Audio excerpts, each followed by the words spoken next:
Hello friends, నేను శరణ్యాని. ఇవాళ ఏడడుగుల బంధం 19వ భాగం చదువుకుందాము. రచించిన వారు మీనో ముక్తేశ్వర్ గారు. ఏమో అక్క, అక్క భర్త మీద మరదలకు హక్కు ఉంటుందిగా అన్నది శ్రావణి చిలిపిగా నవ్వుతూ. ఎవరు చెప్పారు అలాంటి మాటలు? ఏమీ తెలియక ఇలా మాట్లాడుతున్నావు. ఎవరైనా వింటే ఏమనుకుంటారు శ్రావణి? అలా మాట్లాడకూడదు అన్నది ధరణి. నానమ్మ చెప్పింది.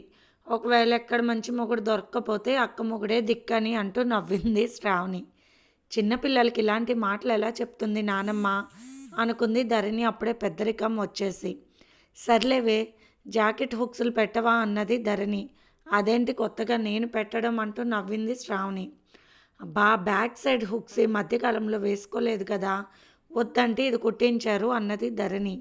ఇలాంటి పనులు చేయించుకోవడానికి కదా పెళ్లి చేసుకునేది మనం. మరి ఎందుకు బావగారిని అడగకుండా నన్ను అడుగుతున్నావు అంటూ నవ్వింది శ్రావణి. కుంటపిల్ల ఊరుకో అన్నది ధరణి. ధరణి అక్కడ నా డ్రెస్ ఉంది ఇవ్వు అన్నారు రవివర్మ గారు. అయ్య బాబోయ్, బావగారు డ్రెస్ ఇవ్వకపోతే అలాగే వచ్చేస్తారు. నేను వెళ్ళిపోతున్నాను బాబు, నాకెందుకు అని శ్రావణి నవ్వుతూ బయటకు వచ్చింది. కింద దుర్గమ్మ గారు శ్రావణి రా నువ్వు అంటూ పిలిచింది. ఏంటి నానమ్మ అంటూ అమాయకంగా వెళ్ళింది శ్రావణి. అక్క గదిలోకి ఇదివరకులాగా వెళ్ళకూడదు, అయోమయం పిల్లల్లా వెళ్ళకు, బావగారు ఉంటారు కదా అన్నది దుర్గమ్మ. బావగారు నన్నే రమ్మన్నారు, అక్కని వీపు రుద్దమంటే అక్క రుద్దదు అందంట, అందుకని వెళ్ళాను అంటూ తలదించుకుని తగ్గసి ఉగ్గి పడిపోతుంది శ్రావణి. చాలు కానీ నీ వేషాలు, నా మనోడు ఎలాంటి వారో నాకు తెలుసు, నువ్వు మెలికలు తిరక్కు అంటూ నవ్వారు దుర్గమ్మ గారు. చెప్పినా నమ్మరు, నిజంగా బావగారికి అందకపోతే సహాయం చేశానంటూ నవ్వింది శ్రావణి. కావాలంటే అక్కని అడుగు సహాయం చేశానో లేదో అన్నది శ్రావణి నవ్వుతూ. ఇంతలో ధరణి కిందకి రాబోతుంటే వెనక ధరణి బయట కొంగు పట్టుకున్నారు రవివర్మ గారు. వస్తూ వస్తూ స్టాట్యూలా నిలబడినట్లు కనిపించింది ధరణి దుర్గమ్మ గారికి శ్రావణికి. అయ్యో నీ సిగ్గు సరిపోయింది, కిందకి రావే, ఏమీ కాదు, నిన్ను కొన్ని సంగతులు అడగాలి నేను అంటూ తెగ మురిసిపోతూ ఉంది దుర్గమ్మ గారు. ఏం అడుగుతావు నానమ్మ, నన్ను అడుగు, నేను చెబుతాను కదా అన్నది శ్రావణి. ఏమిటే నువ్వు అనేది, పెద్దవాళ్ళ మాటలకు అడ్డు రాక అన్నది దుర్గమ్మ. అక్కడే నిలబడిపోయిన ధరణి నవ్వుతూ మొహమాటంగా తలదించుకుని ఉంది. దీని సిగ్గు ఒక నెల దాకా తీరేటట్లేదు, వెళ్ళి నువ్వు తీసుకురా అక్కని అన్నారు దుర్గమ్మ గారు. తెల్లవారు నిద్ర ఉన్నట్లు లేదు, ఆ కళ్ళు చూస్తేనే తెలిసిపోతుంది. వాళ్ళ తాతగారు అంతే, నన్ను మొదటి రోజు అస్సలు నిద్రపోనివ్వలేదు. మొదటి రోజు ఏముందిలే, కొన్నాళ్ళ వరకు అని సిగ్గుపడిపోతూ ఉన్నారు దుర్గమ్మ గారు. ఏమిటి మా తాత గుర్తొచ్చాడా ఏమిటి కొంప తీసి అంటూ మెట్లు చటుక్కుని నవ్వుతూ ఎక్కేసింది శ్రావణి. అలాగే బిక్సుకుపోయి బొమ్మలాగా ఉంది ధరణి. వెళ్ళు ధరణి, నానమ్మ పిలుస్తుంది కదా అంటున్నారు రవివర్మ గారు. ధరణి బిగుసుకుపోయి ఉంది, తలుపు దగ్గరకు వేసి ఉన్నాయి. తీరా చూస్తే తలుపు సందులో అక్క పవిట కొంగి ఇరుక్కుపోయింది. అంటే బావగారు అటునుంచి పట్టుకుని ఆడిస్తున్నారు తలుపు దగ్గరకు వేసి అని నవ్వుకుంది శ్రావణి. ఏమీ తెలియనట్టు నానమ్మ పిలుస్తుంటే వెళ్ళవే అన్నది శ్రావణి. అర్థం కావడం లేదా నీకు అన్నది ధరణి ముఖలాగా పెట్టుకొని. నవ్వేసింది శ్రావణి. ఇంతలో గీతిక వచ్చింది బయటకు. చిన్ని అక్క, మన అక్క పరిస్థితి చూడు అంటూ నవ్వింది శ్రావణి. అక్క కొంగు తలుపు సందులో ఇరుక్కుపోయింది. రా నువ్వు అంటూ తలుపును సైలెంట్గా గీతిక శ్రావణు ఇద్దరు వెనక్కి తోశారు. తలుపులు తెరుచుకుని ఒక్కసారిగా రవివర్మ గారికి ఇటొకరు తగిలారు. ఆయన చేతుల్లో పమిట కొంగు ఉంది. మా అక్కను వెళ్ళమంటే ఎలా వెళ్తుంది? బావగారు, అక్క పవిట చెంగు వదలాలి కదా అన్నది శ్రావణి. బావగారు చాలా చిలిపివారంటూ నవ్వింది గీతిక. అక్కను వదలబుద్ధి కావడం లేదు బావగారికి అన్నది శ్రావణి. ఏమిటి పైన మీ గోల, వారిని కిందకు దిగనివ్వండి, టిఫిన్ చేస్తారు, ఆకలి బాగా వేస్తుంది పాపం అన్నారు దుర్గమ్మ గారు. ఎవరు అడ్డుపడ్డారు? మా బావగారు అక్క బయట కొంగు పట్టుకున్నారు, అందుకే అక్క బొమ్మలా ఉండిపోయిందంటూ చెప్పింది శ్రావణి. అవునా, అచ్చం మీ తాతగారు కూడా మొదటి రోజుల్లో ఇలాగే చేసేవారు అని మనసులో అనుకుంటూ నవ్వుకున్నారు దుర్గమ్మ గారు. చిన్ని అక్క, పెద్దక్క, నానమ్మ ముఖం చూడండి, ఫ్లాష్ బ్యాక్లోకి వెళ్ళి తాతగారితో డ్యూయట్ సాంగ్ పాడుతుందంటూ నవ్వింది శ్రావణి. అయినా ఇంత అల్లరి పిల్లవి నువ్వు డాక్టర్ చదువుతున్నావా అంటూ నవ్వారు రవివర్మ గారు. అల్లరి పిల్లలు డాక్టర్ చదవకూడదా బావగారు అంటూ అమాయకంగా అడిగింది శ్రావణి. బావగారు మీరు మాకేమైనా కొనిపెట్టాలి బహుమతి. మా అక్కను మీకు బహుమతిగా ఇచ్చాం మరి అంటూ అల్లరి చేసింది గీతిక. నవ్వేశారు రవివర్మ.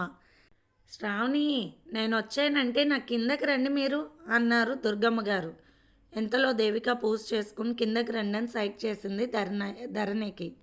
రవివర్మ గారు ఆశ్చర్యంగా చూస్తున్నారు. బావగారు మీకు అర్థం కాలేదు కదా, మా అమ్మకు ఉదయం 1 గంట వరకు మాటలు రావు. ఎందరో డాక్టర్లకు చూపించాము, లాభం లేకపోయింది అన్నది శ్రావణి బాధగా.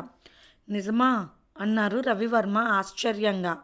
కాదండి, అమ్మ మౌన వ్రతం చేస్తుంది రోజు గంట అంటూ నవ్వింది ధరణి. అవును బావగారు, అక్క పెళ్ళయ్యే వరకు అనుకుంది. ధరణి అక్కకు మీలాంటి మంచి భర్త దొరికారు. మళ్ళీ మౌన వ్రతం చేస్తుంది. చిన్ని అక్కకు కూడా మంచి భర్త దొరుకుతారంటూ నవ్వింది శ్రావణి. అది అక్కడితో ఆగదు, మళ్ళీ వ్రతం చేస్తారు అత్తయ్య గారు. శ్రావణికి కూడా మంచి భర్త దొరకాలి కదా అంటూ నవ్వారు రవివర్మ. అమ్మో మీరేమో అనుకున్నాను, సరదాగా మాట్లాడుతున్నారంటూ నవ్వింది శ్రావణి. మా కృష్ణయ్య అన్నీ మంచి పనులు చేస్తాడంటూ నవ్వుతూ ఉంది. ఇంతలో రాజా ఫ్రెష్ అయి వచ్చాడు. బావగారిని పలకరించాడు. రాజా చాలా బాగుంటాడు అన్నారు రవివర్మ గారు. అయితే మీకు నేను నచ్చలేదా బావగారు అన్నది శ్రావణి. నేను కూడా నచ్చలేదా బావగారు అన్నది గీతిక.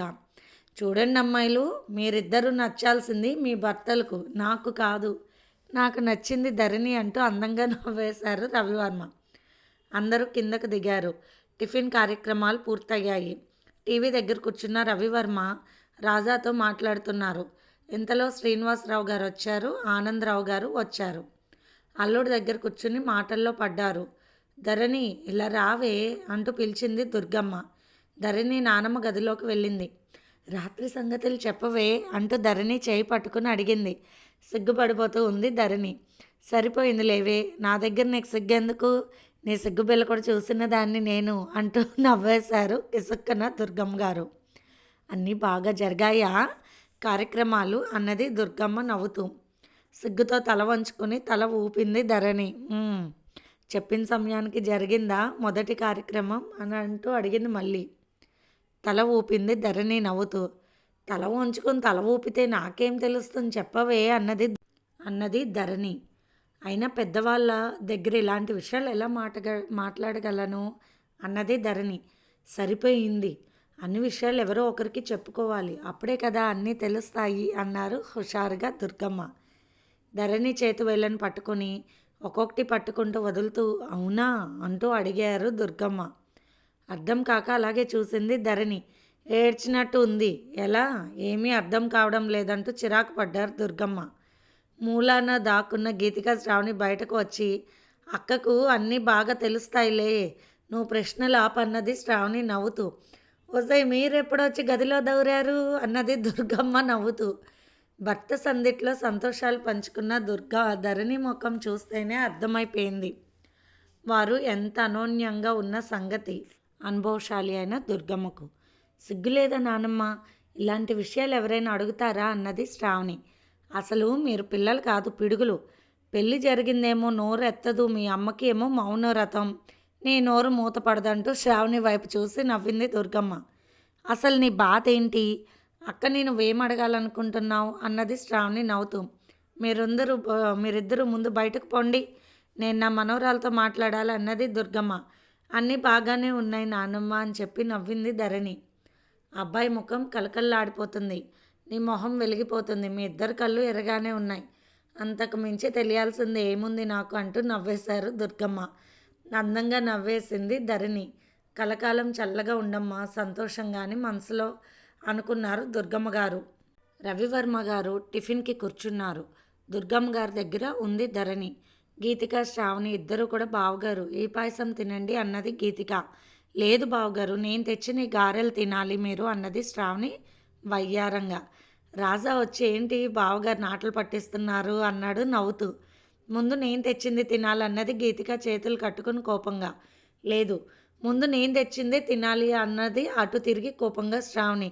ఇంత చెక్కు పెట్టావేమిట్రా దేవుడా, రాజా మీ అక్కని పిలువు అన్నారు రవివర్మ గారు నవ్వుతూ. అబ్బా చెప్పవే, ఎలా ఉన్నారు, ముందు ఎవరు మాట్లాడారు, మాట్లాడుకున్న తర్వాత మొదలు ఏం చేశారు? ఎన్నిసార్లు అంటూ ప్రశ్నల మీద ప్రశ్నలు వేస్తూనే ఉన్నారు దుర్గమ్మ గారు. అయ్యో! నానమ్మ ప్రశ్న మీద ప్రశ్నలు అడుగుతుంటే నేనెలా చెప్పగలను అన్నది సిగ్గుపడిపోతూ ధరణి. అక్క ప్రమాదం ముంచుకొచ్చింది బావగారిని. చిన్ని అక్క, బుజ్జి అక్క ఇద్దరు కూడా ఆటలు పట్టిస్తున్నారు. ధరణి నవ్వుతూ నానమ్మ టిఫిన్ చేయనా అన్నది. నా తల్లి ఆకలి వేస్తుంది వెళ్ళు అని పంపించారు దుర్గమ్మ గారు. కుర్చీలో కూర్చున్న రవివర్మ గారికి ఒక పక్క గీతిక, మరొక పక్క శ్రావణి ఇద్దరు మొహాలు మార్చుకుని చేతులు కట్టుకుని ఒకవైపు తిరిగి చూసింది ఆశ్చర్యంగా ధరణి. ఏమైంది నీకు అన్నది ధరణి నవ్వుతూ. అక్క ఇప్పుడు చెప్తున్నాను, నేను తెచ్చింది ముందు తినాలి బావగారు అన్నది గీతిక. పెద్దక్క నేను చిన్నపిల్లను, నేను తెచ్చిందే తినాలి ముందు బావగారు అన్నది శ్రావణి. ధరణికి ఏమీ అర్థం కాలేదు. ఎందుకు ఈ గోల, ఆకలేస్తుంది అన్నది ధరణి. సరే ఒక పని చేయి ధరణి, నువ్వే తినిపించు, నీ చేతితో రెండు తింటాను సరేనా అన్నారు రవివర్మ. అయ్యో ఏంటి అల్లరి అన్నారు దేవిక గారు వచ్చి. అమ్మ చూడు వీళ్ళిద్దరూ చాలా అల్లరి చేస్తున్నారు అన్నాడు రాజా. ధరణి పాయసం పెట్టింది. ఆ తర్వాత ధరణి గారెమెక్క కూడా తినిపించింది. ఎలా ఉన్నాయి బావగారు అంటూ నవ్వింది గీతిక. ఎలా ఉంది బావగారు అంటూ నవ్వింది శ్రావణి. నా భార్య తన చేతితో ప్రేమగా పెట్టిన పాయసం 2 రకాల రుచులతో చక్కగా ఉంది. ఇక గారెముక్క అయితే తియ్యగా ఉంది. ఎంతైనా మీ అక్క చేతిలోకి వెళ్ళేసరికి అమృతం అయిపోయిందంటూ ధరణి వైపే చూస్తున్నారు రవివర్మ. ధరణి కూడా రవివర్మ గారి వైపే చూస్తూ ఉంది. తీర్చిదిద్దినట్టు ఉంటాయి ఈ కళ్ళు. ఆ కళ్ళల్లోకి చూస్తూ అలా బయటకు రాలేమనుకున్నారు రవివర్మ గారు. ఆ మీసకట్టు, ఆ చిరునవ్వు చూస్తుంటే అలాగే ఉండిపోవాలనిపిస్తుంది జీవితాంతం అనుకుంటూ చూస్తూ ఉండిపోయింది ధరణి. ఇంతకీ పాయసంలో ఉప్పు కలుపు తీసుకొచ్చిన గీతిక, గారి ముక్కలో బెల్లం పాకంలో ముంచి తెచ్చిన శ్రావణి తమ అల్లరిని బయట పెట్టకుండా వారిద్దరూ ఒకరినొకరు చూసుకుంటూ ఉంటే బావగారు ఇబ్బంది పడినట్టు ముఖం పెట్టలేదు. ఉప్పు కలిపిన పాయసం తిన్నా మాట్లాడలేదు. బెల్లం కలిపిన గారె తిన్నా అలాగే ఉన్నారు. తేడా లేకుండా అంటూ గీతిక, శ్రావణి ఇద్దరు అక్కని బావని మార్చి మార్చి చూస్తున్నారు. అస్సలు మీరిద్దరూ ఏంటే వాళ్ళిద్దరిని అలా చూస్తూ ఉండిపోతున్నారు అలాంటి పైకి అంటూ కోప్పడ్డారు దుర్గమ్మ గారు. మేము ఒక పని చేశాము, దాని గురించి బావగారు చెబితే వెళ్ళిపోతామన్నారు ఇద్దరు. ఇద్దరు ఒకరినొకరు చూసుకుంటూ ఉండిపోయారు. కొత్త మురిపాలు అలాగే ఉంటాయి. అలా మా వారి వంక చూస్తూ నీలకుంటలో కాలు వేసి కింద పడ్డాను నేను మొదటి రోజుల్లో. ఆయన అయితే చికెన్ ముక్కలు తీసుకువెళ్ళి పాయసంలో నంచుకుని తినేశారు నన్ను చూస్తూ. తొలి రోజుల ప్రేమ పులుపు తీపులు భలే ఉంటాయి అని లోపలే సిగ్గుపడిపోతూ దుర్గమ్మ గారిని కూడా నవ్వుకుంటున్నారు. అందరూ అలా ఉండిపోయారు. ఏమిటి అంటూ నవ్వాడు రాజా. రవివర్మ ధరణి ఇద్దరూ చూశారు నవ్వుతూ. శ్రావణి, గీతిక ఇద్దరు కూడా బావగారు ఈ మాట చెప్పండి మేము వెళ్ళిపోతాం, పాయసం ఎలా ఉంది, గారె ఎలా ఉంది అంటూ అడిగారు. దుర్గమ్మ గారు నవ్వుతూ ఇంకేమీ అనలేక చూస్తున్నారు. చూడండి అమ్మాయిలు, నా భార్య చేతితో ఏది పెట్టినా తీయగా ఉంటుంది నాకు. అలాగే గారు తీయగా ఉంది, పాయసం కూడా తీయగానే ఉంది అన్నారు రవివర్మ ధరణి వైపు చూస్తూ నవ్వుతూ. అలా ఏమీ లేదు, నేను బెల్లం పాకంలో ముంచి తీసుకొచ్చాను గారె, మీరు అబద్ధాలు ఆడుతున్నారు. నేను పాయసంలో ఉప్పు కలిపాను, మీకు తెలియదా ఆ రుచి, మీరు అబద్ధాలు ఆడుతున్నారు బావగారు అన్నది గీతిక. అయ్యో బావగారిని ఇలా అల్లరి చేస్తున్నారా మీరు ఇద్దరూ కలిసి, అల్లరి పిల్లలారా మీ పనులు మీరు చేసుకొని వెళ్ళండి అన్నారు దుర్గమ్మ గారు. టీవీ పెట్టాడు రాజా వెళ్ళి. పాటలు వస్తున్నాయి.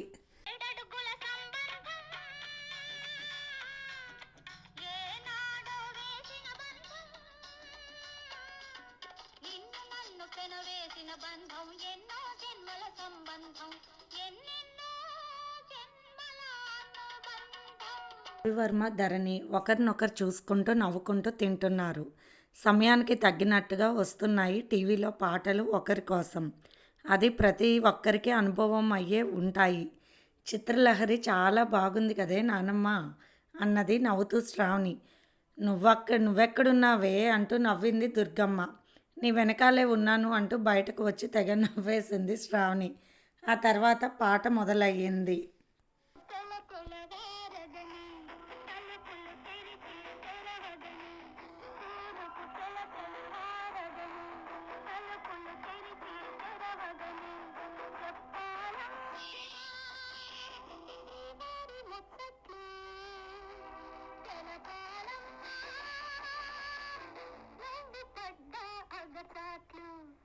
అంటూ గీతిక వచ్చి వాళ్ళ అక్క చెయ్యి పట్టుకుని నవ్వింది పాడుతూ.